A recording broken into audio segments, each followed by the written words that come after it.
بسم الله الرحمن الرحيم قلب ونكسنا خيارتا نلا سعوتا ميل كستو الدنيا كجوجتان وكوبي لباتنكا بشا جون سنة كلاباكون لحي لباتن qodobada tabintan aan idinkugu hayo dhinacyo badan taabanaysana waxa ka mid noqon doona oo aan ku lafaguri doono faaqidaada caalamka iyo taxliilka diblomaasiyadda madaxweynaha dalka Mareykanka Donald Trump ayaa ku dhawaaqay xirnaanshaha marinka Hormuz macnaheeda inuu la mid yahay in dalka Iran uu meesha ka baxay taas oo lagu tilmaamay in ay tahay dhaleecayn iyo waliba digniin cusub oo Trump ka imaanaysa madaxweyne ku-xigeenka wadanka Mareykanka JD Vance ayaa goor dhow sheegay madaxweyne Trump in uu soo jeediyay in bog cusub oo xiriir iyo nolol loo abuuro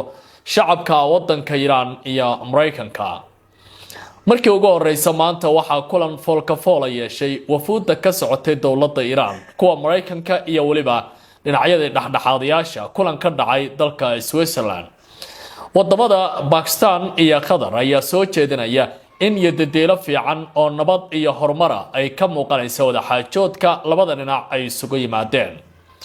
madaxweynaha Israel Isaac Herzogna waxa uu sheegay in Mareykanka ay u gudbiyeen walaacooda ku aadan xaaladda gobolka bariga dhexe iyo isbedelada waaweyn ee soo kordhay kulanti wanaagsan mar kale khiyaarta nala socota ay qodobadaas ayaan ku lafagurayaa barnaamijka iyo dhacdooyin kale oo dheeraad ah oo guud ahaantoodba taabanaya wararka gobolka bariga dhexe faaqidaada caalamka iyo waliba sheekooyinka ugu dambeeyay meel kasta oo dunida ka aan ku horeeyay madaxweynaha dalka Mareykanka Donald Trump ayaa goor dhow waxa uu tilmaamay xirnaanshaha marinka istiraatiijiga ee Hormuz inay ka dhigan tahay in dalka Iran uu burburi doono hadalkan oo dadka qaar ay ku macneeyaan inay tahay hanjabaadii ugu horeysay oo culus ee ka soo baxaysa madaxweyne Donald Trump iyadoo dhinaca kalena ay soconayaan dhaqdhaqaaqyo dhinaca diblomaasiyadda ah oo si weyn dhinacyada la leeyahay waa isugu soo dhawaanayaan madaxweynaha dalka Mareykanka Donald Trump ayaa sheegay in uu si cad uga digay in ay Iran xirto marinka Hormuz isagoo ku tilmaamay tallaabadaasi mid horseedi karaysa cawaaqib aad u daran oo gaaraya baaliri jiritaanka dalka Iran in uu meesha ka baxo waraysi uu goor dhow siiyay telefishinka Fox News ayaa waxa uu ku sheegay in habeen hore uu la hadlay mas'uuliyiin Iiraaniyiin ah isla markaana uu uga digay in ay xiraan marinka Hormuz waxana uu tilmaamay in ay noqon doonto arrintaasi mid aan la aqbali doonin waxaan la hadlay mas'uuliyiin Iiraani ah xalay waxaan uga digay in ay xiraan marinka Hormuz ayuu Trump hadalkiisa ku yiri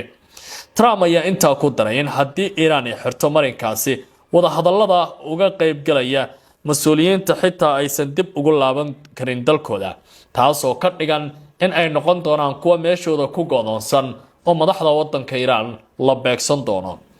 madaxweynaha dalka Mareykanku waxa uu sidoo kale sheegay in xaaladda Gaza aysan hadda ahayn caqabadii ugu weyneed isagoo xusay in tiirada ugu weyn ay tahay heshiiska Washington iyo Tehran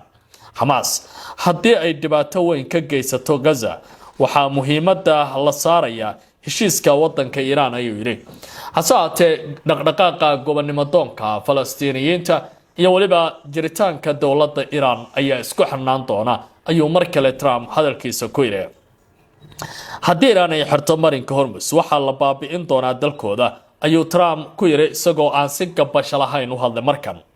waxa uu sidoo kale sheegay haddii heshiis aan laga gaarin Iran in Mareykanku uu qorsheynayo in uu dedejiyo lacagta marinkaasi ee loo yaqaan transit fees oo laga qaadayo buu yiri maraakiibta isticmaasha marinkaasi Hormuz Trump waxa uu intaasi ku daray in Mareykanka uu noqon doono ilaaliyaha marinka Hormuz isla markaana uu qaadi doono qiyaastii 20% dakhliga saliidda lagu gudbiyo marinkaasi ugu dambeyntii Trump waxa uu sheegay in haddii loo baahdo Mareykanka uu si toos ah ula wareegi karayo gacan ku haynta marinka Hormuz iyo lahaanshihiisaba taas oo ku dhisan buu yiri amniga caalamka iyo isu socodka geediga nabadda ee ganacsiga adduunka hadalkan ayaa imaanaya xilli ay si weyn u socdaan dadaalada diblomaasiyadda ee la doonayo xalka dambaysa in laga gaaro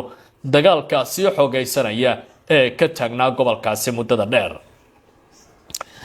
madaxweyne ku-xigeenka wadanka Mareykanka JD Vance ayaa waxa uu ku dhawaaqay in madaxweyne Trump uu amray in bog cusub oo nololeed iyo xiriir loo sameeyo shacabka wadanka Iran isagoo ka amba qaadaya heshiiskii dowladda Iran ay la gaartay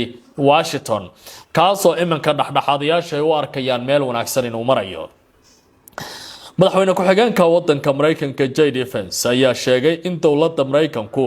uu faray madaxweyne Trump maamulkiisa ay bilaabaan bog cusub oo lagu xiriirinayo ama lagu hagaajinayo shacabka Iran iyo xiriirka Mareykanka isagoo carabka ku adkeeyay in maamulka Trump uu go'aan ku gaaray nabad waarta iyo waliba xasiloonida gobolka Bariga Dhexe.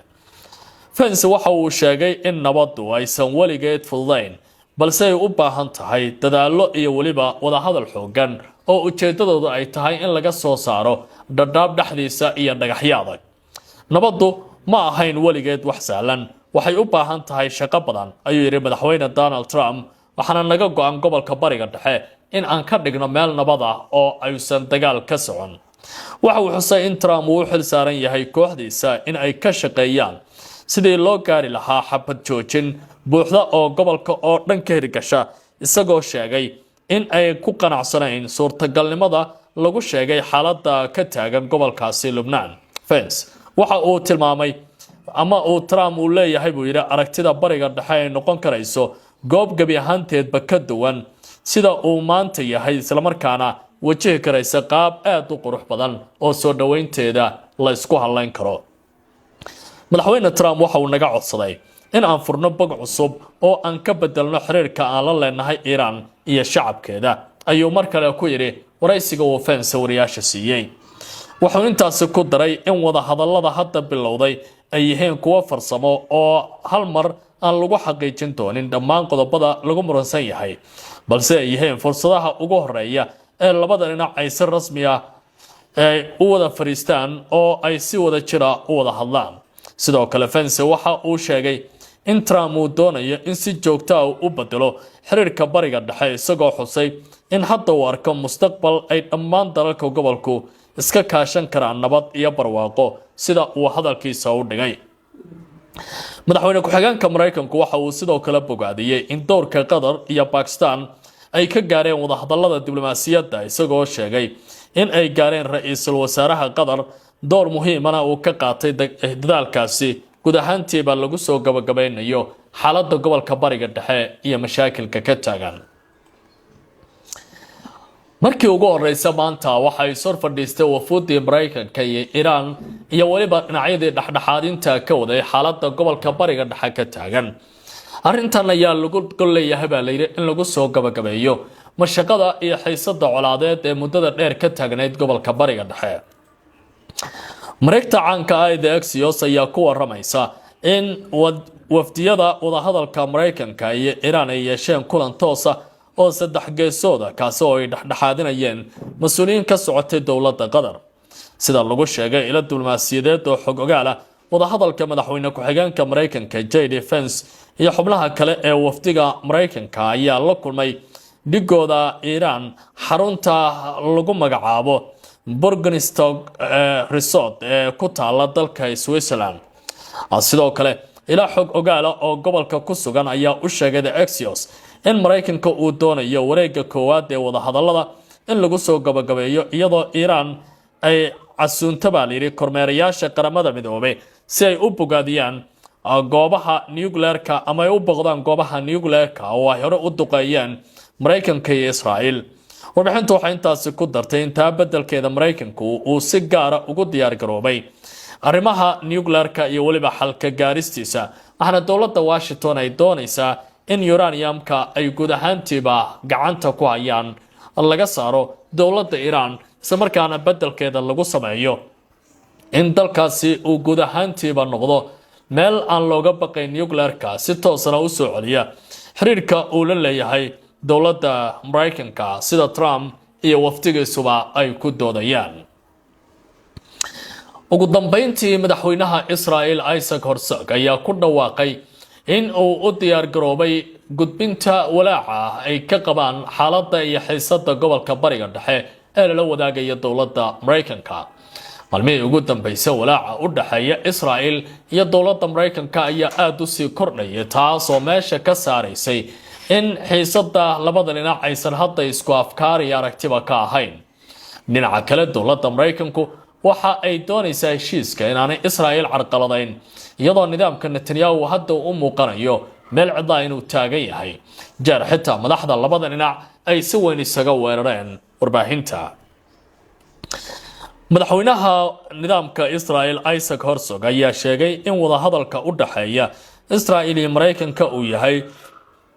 mid lagu qabto albaab waxa la wada hadalka u dhaxeeya Israa'iil iyo Mareykanka uu yahay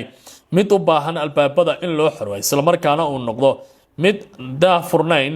oo si daacada loo wada hadlo oo hadalka laga dhigo mid sira oo dhinacyadu ay si weyn isku wareystaan waraysi uu siiyay telefishinka Fox News Herzog waxa uu sheegay in Israa'iil ay tahay xulufad dhow oo lagu kalsoonaan karo oo Mareykanka la saaxiib istiraatiiji ah oo yaala gobolka Bariga Dhexe waxaan nahay buu yiri xulufad dhow saaxiibo is aamina oo Mareykanka la shaqeeya si loo hubiyo buu yiri Iran in aysan yeelan awoodda nuclear-ka oo aysan u dhawaan baa la yiri samaysashada hub nuclear ah oo caalamka qatar ku noqon karaya iyo Israa'iil ba sida Herzog uu hadalkiisa u dhigay